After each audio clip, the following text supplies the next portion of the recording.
that topic.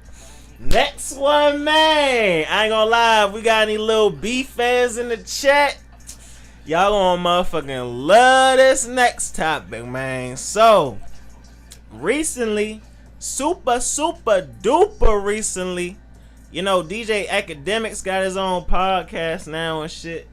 And he recently just interviewed PNB motherfucking Rock, man.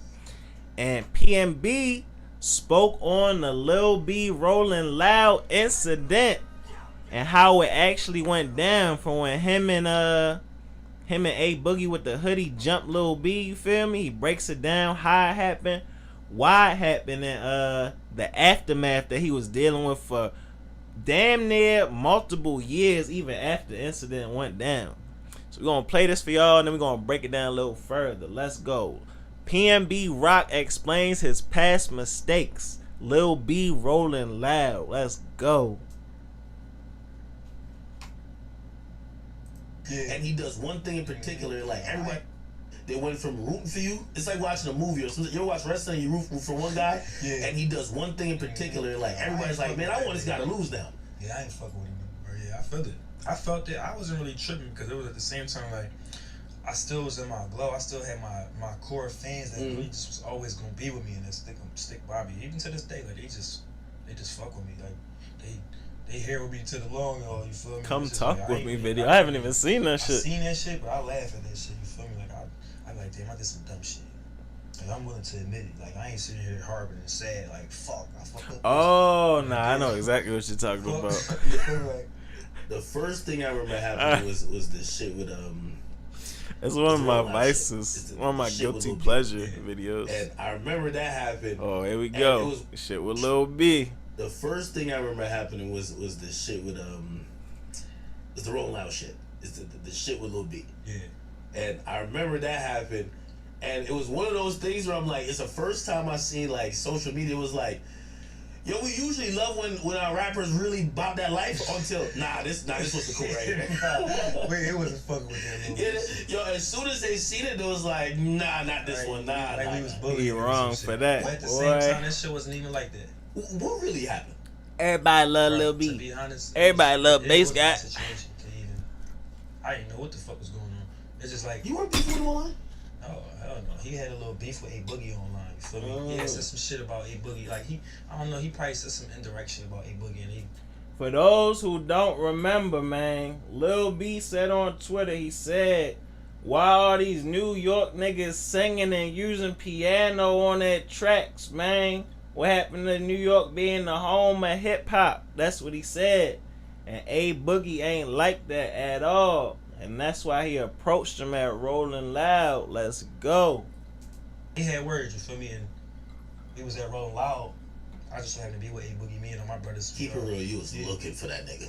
I didn't even know that I didn't know they had smoke, bro. Was pregnant. No, I didn't even know. I didn't know Lil B at the time. I didn't know him outside of the jerk shit. You feel me? I didn't know that he went solo and did all that. I was oblivious to that. You feel me? I'm not from the Bay. I'm from Philly. We keep it.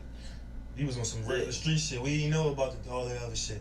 But at the end of the day, I didn't know he had a crazy wave like he had. He got a crazy wave. Yeah, nah, he didn't know nothing about him or his wave. He just hopped into the situation. Let's go. It happened. I instantly seen it. You feel me? Yeah. It was like just like if you with your peoples and shit, and y'all cooling. You feel me? You vibe with a girl or something. Or you talking to somebody, and you see your brother over there rumbling somebody, and it's a lot of them fighting.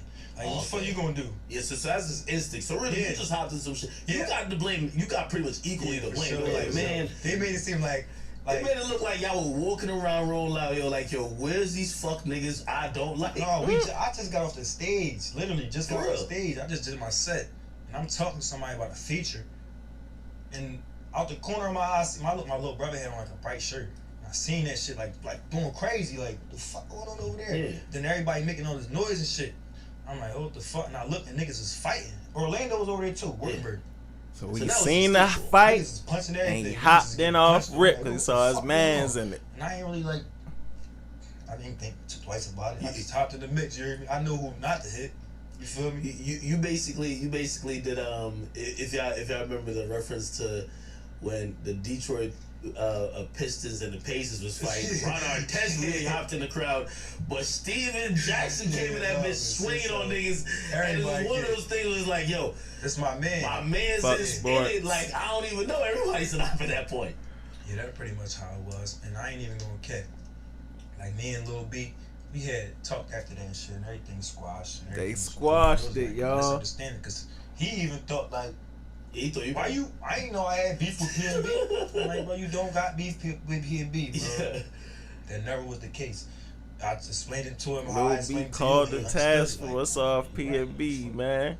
I see my mans in them fight. I'm gonna do the same shit. Like, I think that's reasonable. Today, like, we real niggas, we could say that. Lil B saw his side of the story. Did you realize that the internet is like wildfire? Because before you left that concert, they hated you already. Before crazy, you probably even like exited the gates. Bro, Travis Scott got on the stage and said some shit like, protect Lil B at all costs. Really? I could not stop seeing that shit in my comments for like a good year. Like, Task Force was on his ass for a good year straight. Protect Lil B at all costs. Let's go. About this shit like that's the thing about some shit going viral. This shit will be viral before you even get home. Oh my god. And it's like that was some shit that happened in the moment. You probably not even thinking about it the next day, but now you can't forget about it because everybody's still talking about it, this and third. Yeah. And they trying to make it seem like I want some bully shit. Yeah. Like he just over here fucking picking on Lil B. I'm like, bro, I ain't on that. You feel me? Like I ain't really get a chance to explain it because everybody was just super and respectful. I ain't get no chance to like explain what it was until it was probably like 2 years later when that shit was over. Niggas ain't really even care about the shit anymore. It was like I ain't really tripping.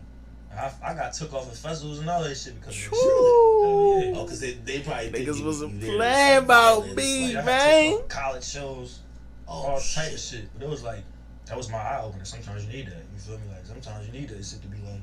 Go through your own shit to realize like, oh, man, you can't be fucking around with shit like this. This shit fuck up major bags.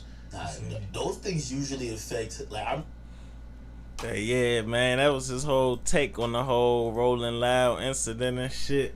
I ain't gonna lie, PNB in this interview was super duper respectful for Lil B, man. That's how you know the task force really put that man through hell. He said for a year straight he was dealing with protect Lil B at all costs in his comments, y'all. The task force was not letting up on this man. After they found out he was involved with the A Boogie jumping, niggas was on his head.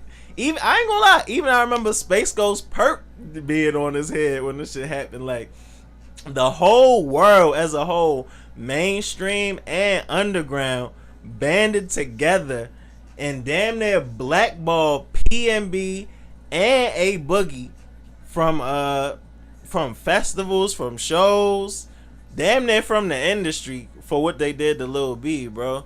And that's 100% love, cause as like Lil B is like an underground icon. He's bled into the mainstream for sure. And some would even argue, some including me, that he is a mainstream icon. He's been on ESPN, done multiple lectures at multiple Ivy League schools. But for everybody to band behind him in this instant and really show him love and support after this happened is beautiful, to be honest. And shout out for PNB too for like seeing what he did, saying that he was wrong, admitting his wrongdoings, and then being able to come back and be like, all right, pay his respects. You feel me? Because he knew he fucked up, but he had to deal with it for like a whole year before he really got the full realm of how bad he fucked up. No cap.